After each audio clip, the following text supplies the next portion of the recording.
Hi, I'm Taylor with Mom on the Spectrum, and in this video, I just want to talk about the importance of thinking differently. So I'm a late diagnosed autistic mom of two autistic kids. I said that weird. And my life has been totally changed by understanding that I'm on the autism spectrum, which I found out like 4 years ago. I'm about to be 35. And it's so hard to go back and like undo these patterns that I've learned that don't really support my neurodivergent way of life. So we're going to unpack that. But first, I just want to make sure if you're new here, you know what I do. So my main passion is connecting autistic adults through community. And I have community events that I run through my channel, Mom on the Spectrum. I have connection groups. I have a support group called Unstuckify Your Life. And I'll put information for both of those in the description if you're interested in joining either one of those. I would love to meet you that way. And then just like this video if it's helpful to you, and subscribe to the channel so you can be a part of any updates that come along. I'm having trouble with my words today. I've started and stopped this video. Like, I want things to feel authentic, and sometimes the words just don't come, but I also like don't want there to just be all this dead space where I'm not saying anything. So anyways, I'm glad you're here. And I do want to talk about how do we rewrite the patterns for our lives? Because if you zoom out and you look at, let's start with the workday structure, okay? A 9 to 5 workday does not really work very well for many neurodivergent people. So what I'm learning is that we tend to work in like periods of hyper-focus, followed by periods of needing like intense rest and isolation.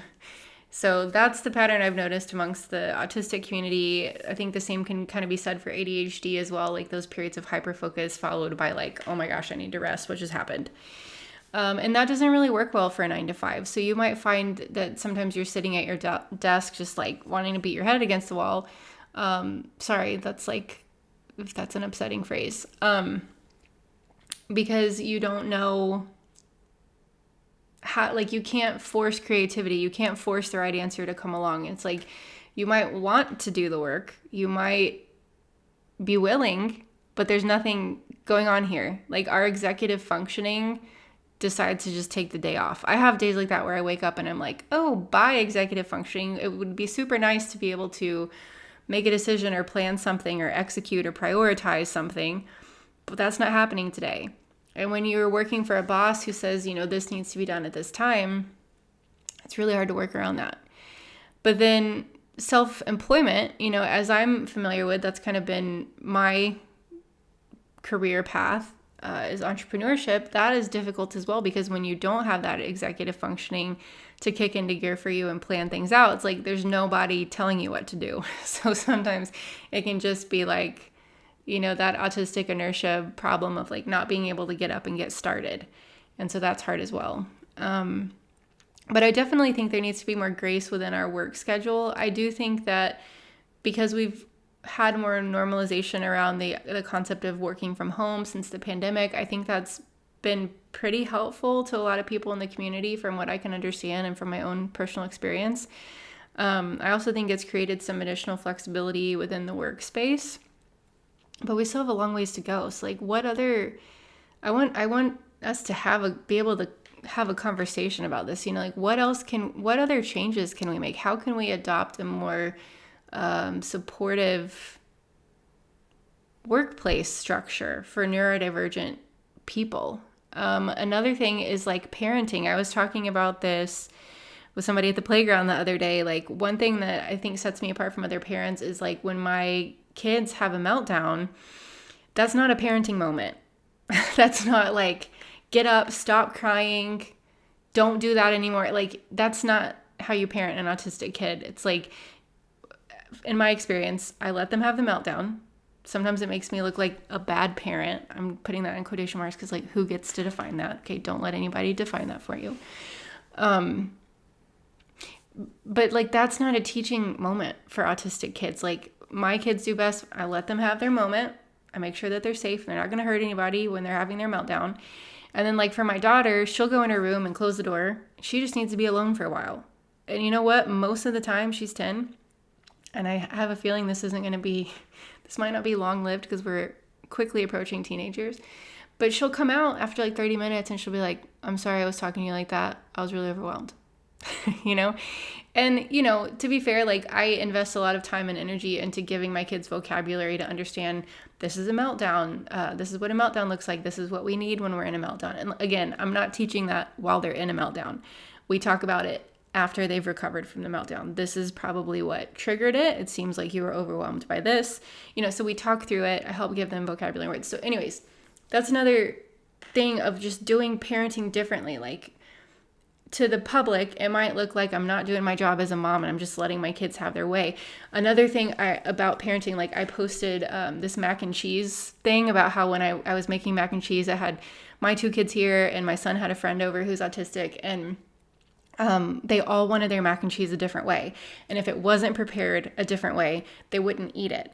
And this is not like, oh, you're spoiling your kids, you're letting them have whatever you want, that you're letting them run the house.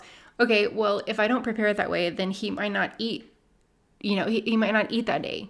And then he's going to be super dysregulated, and it's going to exponentially make everything bigger and more difficult. And it's like I'll take my son for an example. He's not trying to be difficult by asking for mac and cheese a certain way. He has sensory preferences that make what he needs different.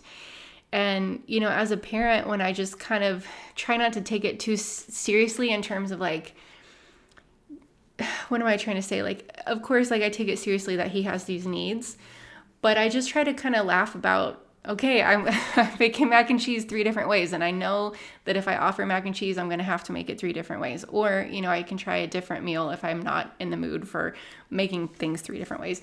I hope you get what I'm saying. It's like, I just have to kind of laugh about it sometimes and think, okay, well, my kids are really sensitive, but that's like a very powerful thing to be, and they show sensitivity in all areas of their life. It's not just food preferences, but it's how they feel about people and how big their hearts are and, how they want to change the world in positive and beautiful ways. And so you can't just have that sensitivity in one area and not have it spill over. They're sensitive, beautiful, strong, empowered people. And parenting that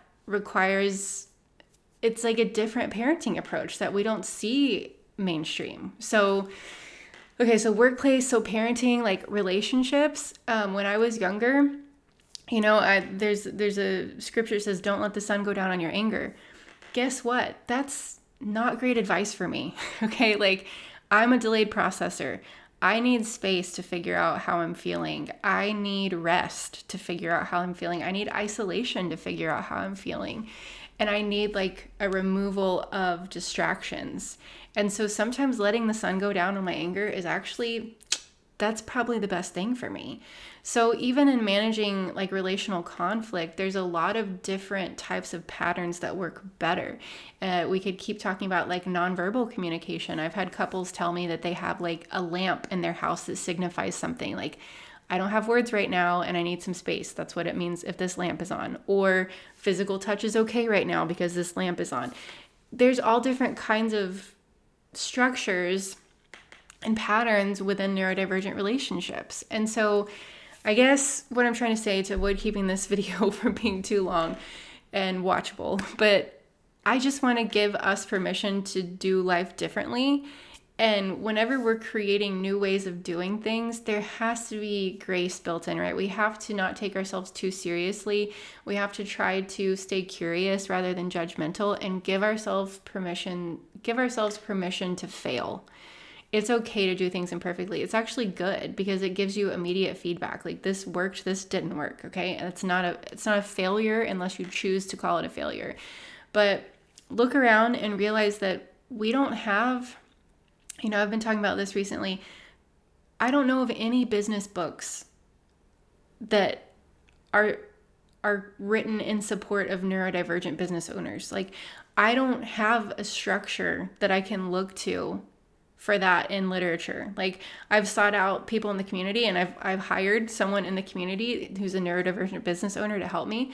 But the point I'm trying to make is we don't just have like these models out there to teach us what it is like to be neurodivergent. There's a few and they're becoming more prevalent, but in the meantime, what I'm saying is, here is your permission. You don't need it from me, but I'm going to give it to you if it means something to you. You have permission to do life differently, and you don't, for whatever reason, autistic people, we feel like we have to explain things to people. Like, just because there's something in our head, we feel like we have to like share it with other people. You don't. You don't have to give people an explanation for why you do things the way you do them. Unless you feel like it's helpful and you want to. But you can live your life differently and not explain yourself. That's okay. I can let my kids have a meltdown in front of my family and not parent it and not discipline it and not explain it. I can just let it go.